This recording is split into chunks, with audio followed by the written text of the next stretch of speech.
Hello guys, আসসালামু আলাইকুম। আপনাদের সাথে আমি এখন একটা নতুন রেসিপি শেয়ার করব, কচুরলতি।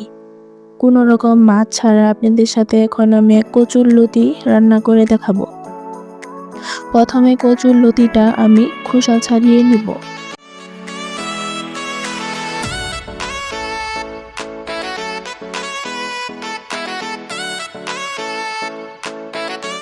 খোসা ছাড়ানো শেষ। ভালো করে ছোট ছোট করে পিস করে নিয়ে নিছি। এখন ভালো করে পানি দিয়ে ধুবো।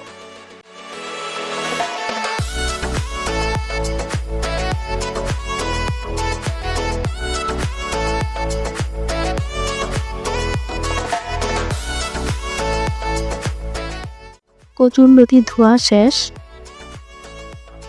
পেঁয়াজের খোসা ছিলিয়ে নিব।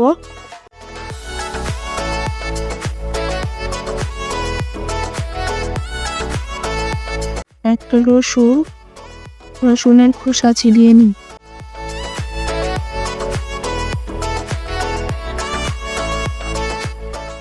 রসুন পেঁয়াজ ছুলিয়ে নেওয়ার পর আপনাদের ঘরে যদি কোনো ব্লেন্ডার থাকে আপনারা ব্লেন্ডার করেও নিতে পারেন, শিলপাটা দিয়ে বেটেও নিতে পারেন। আমার কাছে শিলপাটা আছে, তার জন্য আমি ভালো করে বেটে নিচ্ছি।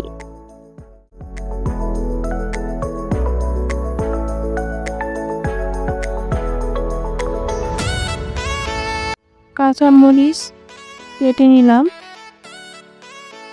চুলায় কড়াই বসে দিয়েছি। কাঁচামরিচ, রসুন আর পেঁয়াজ দিয়ে দিলাম।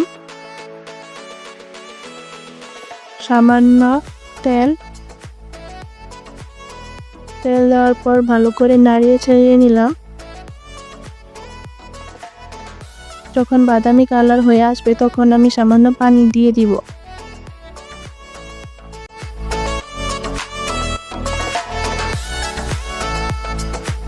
পানি দেওয়ার পর সজের গুঁড়া,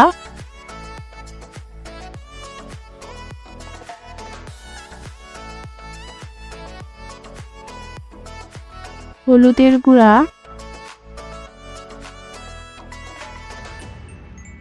লবণ দিয়ে ভালো করে নাড়িয়ে চাড়িয়ে নিব।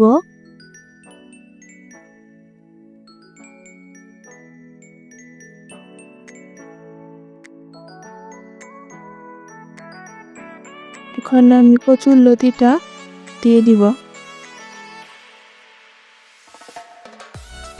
কচুরলতিটা ভালো করে নাড়িয়ে চাড়িয়ে নিব। নাড়িয়ে চাড়িয়ে নিয়ে ঢাকনা দিয়ে ঢেকে দিব।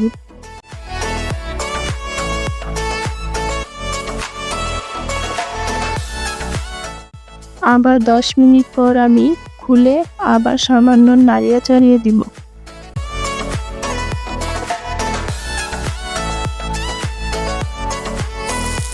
আপনারা দেখতে পাচ্ছেন আমার লতিটা হয়ে গেছে। এখন আমি কচুরলতিটা নামিয়ে রেখেছি।